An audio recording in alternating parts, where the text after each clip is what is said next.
माझ्याकडे 100 अर्ज येतात. मी आज पेटिंग ठेवत नाहीये. दिली सर त्याचा हक्क दिली सर 144 पेजेस. तुमच्याकडे उपलब्ध माहिती असेल तर द्यायला काय अडचण आहे? आपण काय त्याला तर माहिती देत नाही. सर माहिती दिली तरी परंतु माहिती दिली नाही म्हणून पुन्हा आणखी समाधान झालं नसेल तर ठीक आहे, हरकत नाही. वरिष्ठ कार्यालय आहे, त्याच्यापेक्षा वरिष्ठ कार्यालय आहे, साहेब आहे, सर्व आहे. मग त्यांनी रिसर्च करत नाही सर, डायरेक्ट आत्मदहन करण्यासाठी. जमत तर माझ्याकडे मी समोर समोरच्या व्यक्तीला काही तुम्ही इन्फॉर्म करत जा. असं विनाकारण कोण करत असेल ना, मला विनाकारण खरोखर त्रास द्यायचं, कुठल्या अपेक्षा द्यायचं असेल तर माझ्याकडे या. मी कारवाई करून घेतो. पाहिजे दुसरं काय करायचं. आणि आता याच्यामुळे ही ज्या आत्मदानात कोणी गेले काय गेलं बिडवून फोन जर केला की एक्स्ट्रा आत्मदान त्यांनी सरांनी फोन बिडवून केलं की करा कॉपरेट कार्य एवढीच मिळतो. त्याच्याबद्दल पण बोलतो साहेब की मनुष्य ह्या स्टेप्स कधी उचलतो जेव्हा माणसाला अति झाल्यानंतर ह्या गोष्टी मान्य जर आपण सुरुवातीपासून त्याचं समाधान करत गेलो ह्या स्टेप उचलणार नाही माणूस. मान्य. आता प्रकरण काय स्थानिकचे भावभावकीची मान्य आहे त्यांची भिंती शेतीच्या पैशाची भिंती खाजगी मान्य ती तक्रार काम आहे त्याच्या ह्या पिढीत आपल्या समज तरी पिढून चौकशी अधिकारी नेमले होते. चौकशी चालू आहे तरी तिथल्या भांडणाचा राक्षणी लोक असते अशा वेळी समजा एक उदाहरण बघितलं जेव्हा हे दोन्ही दिवाणी स्वरूपात असतात बरोबर अतिक्रमणाचा भाग असतो तेव्हा आपण त्याला एक पत्रकार देणं गरजेचं आहे. तुम्ही आम्हाला प्रति टाका ना त्याच्यामध्ये. बरोबर आहे सरांची योग्य. पुढे असं मज्जाव करण्याच्या कुठल्याही प्रकरणामध्ये एक कॉपी पोलिसांना पण द्या साहेब. छान आहे असं. बरं असं तुम्हाला कधी जाणवलं की बाबा एखादा आत्मदान झालंय पोलिसांनी बंदोबस्त पाठवली असं कधी झालंय का? मग जेव्हा तुमच्या अंगावर येतं तेव्हा फक्त पोलिसांना कळवलं साहेब असा मॅटर आहे आम्हाला याच्याबद्दल मान्य ओके लक्षात आमची बाजू घेतली तुम्ही. Thank you sir. कारण आम्हाला शिवसेनेला तुम्हाला भेटा वरून दिला.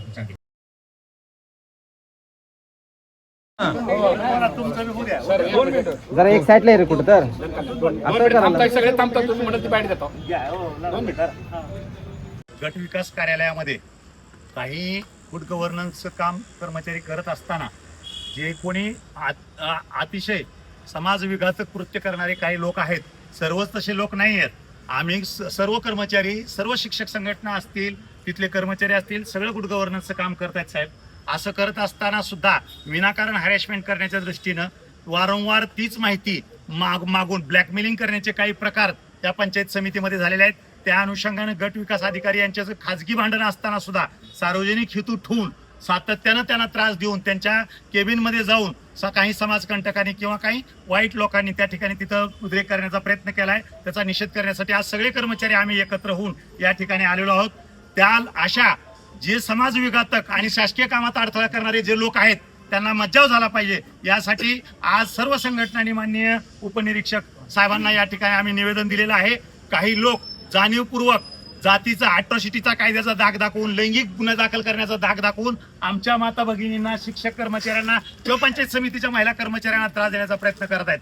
त्याला मज्जाव झाला पाहिजे. आणि पोलिसांना आत्मदहनाची नोटीस पोलिसांना कळवल्यानंतरही काही लोक विनाकारण त्या ठिकाणी पोलिसला न माहिती देता आमच्या कार्यालयातून अजून कुठलाही पत्रव्यवहार त्यांना कायदेशीर दिलेला असताना सुद्धा संविधानिक सर्व मार्ग अवलंबलेले असताना सुद्धा जाणीवपूर्वक वेटीस धरण्यासाठी त्या ठिकाणी आत्मदहनाचा प्रयत्न करण्यासाठी अनेक जण आपला व्यावसायिक हेतू ठेवून काम करत आहेत. ह्या मज्जाव करण्यासाठी आज सर्व पंचायत समितीचे, सर्व संघटनेचे, तालुक्यातले कार्यकर्ते, सगळे कर्मचारी आम्ही एक झालेलो आहोत. आणि माननीय पोलीस उपनिरीक्षक साहेबांना आणि आम्ही DYSP साहेबांना मी इथं भेटलेलो आहोत. त्या अशा लोकांचा जे चांगलं काम करत असताना गुड गव्हर्नन्स करताना जर तक्रार करून विनाकारण त्रास झाला, इनोव्हेशन ऑफ प्रायव्हसी ऍक्ट करत असतील तर त्यांना मज्जाव करण्याचं काम. पण आमच्याकडे उपनिरीक्षक साहेबांनी सुद्धा अपेक्षा व्यक्त केली की कर्मचाऱ्यांनी सुद्धा गुड गव्हर्नन्स केला पाहिजे आणि मदत केली पाहिजे. ते काम पंचायत समिती स्तरावर गट विकास अधिकारी करतायत. आम्ही कर्मचारी पण करू, पण जाणीवपूर्वक हेतुपुरस्सर कोणी असं करत असेल तर कर्मचारी संघटना जशास तसं उत्तर त्यांना देण्यासाठी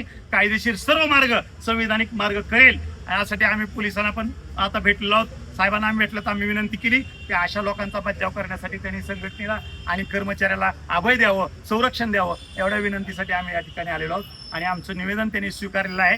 अशी मी त्यांना विनंती करतो की यापुढील काळात असे गैरप्रकार, चुकीचे जे होणारे प्रकार आहेत ते टाळण्यासाठी त्यांनी तिथं मज्जाव करावा एवढी विनंती मी सर्व कर्मचाऱ्याच्या वतीनं आताच करत आहे. जय हिंद. ब्रह्म आला तर बी तक्रारी राहणारच आहेत आणि वैयक्तिक हेवे दावे जागेचे जमिनीचे प्रॉपर्टीचे जगात चाललेलंच आहे. त्या अनुषंगाने ते स्थानिक लेवलचा प्रश्न आहे. तिथले एक सदस्य आहेत, ग्रामपंचायत सदस्य असतील, पंचायत सदस्य, झेडपी सदस्य, सरपंच वगैरे, ग्रामसेवक त्या स्तरावर विस्ताराधिकारी आहेत. त्या स्तरावर त्याचा प्रयत्न करावा. तो निपटार जर होत नसेल तर वर बी आज तक्रारी उद्याच निकाल असं मिळत नाही. तालुक्याचा कारभार आहे, प्रचंड लोकांच्या तक्रारी असतात, सगळ्याला न्याय द्यायला यंत्रणा तेवढी नाही आहे. मांजरे साहेबाला मोफ इथं काम करू वाटतंय. 60-70 लोक आहे हाताखाली, त्यातले 40 लोक व्हीआयपीलाच बंदोबस्ताला जातात, राहतात 20 लोक यांच्याकडे. ह्यांनी कोणाला बघायचं काय करायचं? जनतेच्या अपेक्षा काय आहेत? न्याय मिळाला पाहिजे. कुठले माणसंच नाहीत. कर्मचाऱ्याची तीच परिस्थिती आहे. तक्रारी बी भयानक ओघ आलेला आहे. तर त्याला थोडे महिना 1.5 महिना संधी प्रशासनाला वेळ दिला पाहिजे ना. मी मागा सांगितलं 140 कोटीचा देश आहे, सगळ्याचे प्रश्न एका दिवसात सुटत नाही. त्या अनुषंगाने त्याला वेळ द्या आणि लोकशाही पद्धतीने तुमच्या मागण्या मारा. कुठंतरी येणार अखेरातून जाळून घेणं हे नियम बाह्य आहे, कायद्याच्या अनुषंगाने ते बरोबर नाहीये.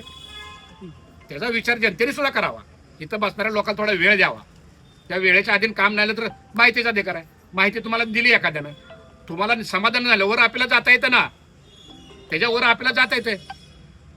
संबंधित एका कर्मचाऱ्याने तुम्हाला माहिती दिली नाही, आपल्याला जावा ना. तुम्ही जाळून घेणं हा नाहीये उपयोग. तुमचं कुटुंब उद्ध्वस्त, संबंधिताचं कुटुंब उद्ध्वस्त, सगळे मार्ग त्यामध्ये संबंधित कुटुंब उद्ध्वस्त होऊ शकतंय. बरं, हे तर काम येणारे करणारे गट शिक्षण असेल, मांजरे साहेबाचे येणारे कर्मचारी तुम्हाला न्याय देण्यासाठी आलेले असतात. त्यांचं का तुमचं वैयक्तिक शेतीवाडीत मांडणं नाही अधिकाऱ्याचं. कुठल्याही अधिकाऱ्याच्या कर्मचाऱ्याचं वैयक्तिक तुमच्याशी काहीच नाही. पगार घेतात, प्रपंच करतात, संसार करतात, निघून जातात. त्यांना इथं काय पडलंय? मांजरे साहेब इथं कोणाचं काय पडलं? इथं काय देणे घेणं घ्यायला काय? लोकांना न्याय कसा मिळेल त्या अनुषंगाने वरिष्ठ काम करत असतात. पण तक्रारीचा बोजा, तुम्ही जरी गट विकास अधिकारी झालो, तुम्ही जरी पीआय झालो, दुखणे कळतात. लांबून टीका करणं फार सोपं आहे. कुणाला बेराव द्या. जावे ज्याच्या वंश त्याला ते दुखणे कळतात. त्यामुळे हे काय लोकशाही पद्धतीने प्रत्येकाला अधिकार आहेत. बेताळ सर म्हटल्याप्रमाणे, साहेबांनी म्हटल्याप्रमाणे की सगळ्यांना अधिकार आहे. पण ते तुमचे तक्रार निवारण करण्याला थोडी वेळ द्या. तुम्ही तुमचं कुटुंब उद्ध्वस्त करू का जाळून घेऊन? कुणासाठी? समाजासाठी. समाज तुमचं घर बघणार नाही, जाळून घेणारच. आपलंच कुटुंब आपलंच वाऱ्यावर जाणार आहे. आणि आपल्याला जाता येतं आपल्याला, सर ह्या लोकांनी न्याय दिला, ह्याच्यावर कारवाई करता येते. खालच्या लोकांनी न्याय नाही दिला, वरिष्ठ कोण त्याच्यावर आपण कायदेशीर कारवाई करू शकतो ना. न्यायाधीश कशाला बसलेत? घटनेचे शिल्पकार आंबेडकरांनी घटना लिहिल्या कशाला? तुम्हा आम्हाला न्याय देण्याची घटना लिहिली.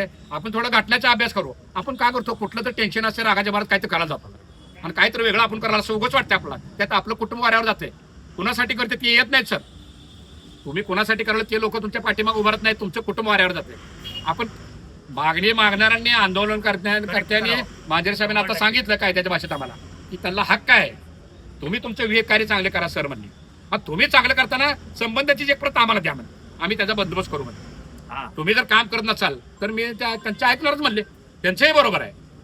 आमच्या सगळ्या तालुक्यातल्या कर्मचाऱ्याला सुद्धा विनंती आहे की त्या अनुषंगाने सगळे. आणि हे तर सर सज्जन माणूस आहे, अतिशय सज्जन आहे, प्रेमळ आहे, कोणाचं काही न करता अपेक्षा न ठेवता विचार काम करतो. ही आता घटना स्थानिक लेवलची आहे. तिथला राग लोक इथं काढायला येतात. पण ते मध्ये मला थोडा वेळ द्या. प्रशासन म्हणते थोडा वेळ द्या. त्या वेळेत तुम्हाला जर न्याय नाही मिळाला तर कायदेशीर प्रक्रिया प्रत्येकाने हाताळावी.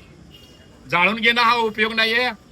त्यांना काय प्रश्न सुटणार नाही. 2 दिवस चर्चा होते, 3ऱ्या दिवशी घर वाऱ्यावर जाते.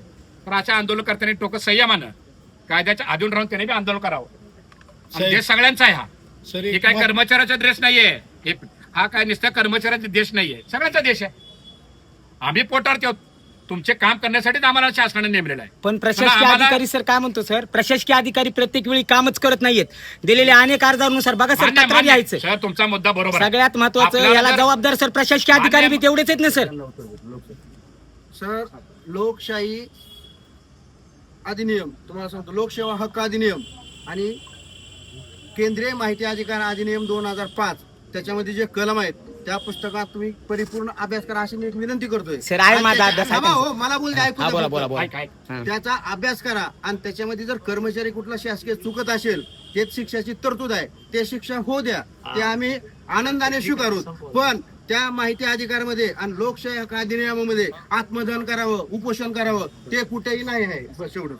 आणि सगळ्यात महत्वाचा विषय सर एक मिनिट, कर्मचाऱ्यावरती जी गुन्हा दाखल करा म्हणून जी मागणी आहे ज्या गुन्हा दाखल करणार कार्यकर्त्याची, तर मला असं म्हणायचं पोलीस प्रशासनाला की आपण संबंधित विषयाची सखोल चौकशी करावी. जी घटना खरोखर आहे का, अशी घटना घडली का ह्याची शहानिशा केल्याशिवाय संबंधित प्रशासकीय अधिकाऱ्यावरती गुन्हा दाखल होता कामा नये अशी मी आपल्याला विनंती करतोय. चुकीचं असल्यावर चुकीचं असल्यावर त्या अधिकारी मी सुटला जाणार. मांजरे साहेब बोलतात 2 शब्द.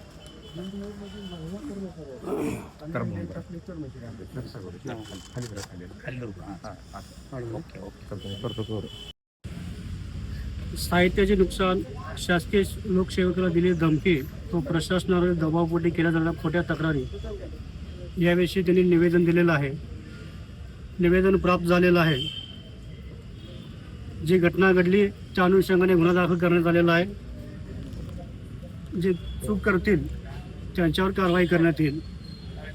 कुठल्याही हेतू किंवा अशा प्रकारे दबावावर कुठलीही कारवाई करण्यात येणार नाहीये. त्यांनी धक्काबुक्की केली तिथं पंचायत समितीमध्ये तुमच्या कर्मचारी त्याच्या अनुषंगाने गुन्हा दाखल करून त्याला परत विवेचन करण्याची आवश्यकता नाहीये. Thank you sir. व्हॉट्सअप टाका. त्या सगळ्या पत्रकारांना द्या. काय हे आपले माणसं आपली बाजू खरी समजून घेणारी लोक असतात.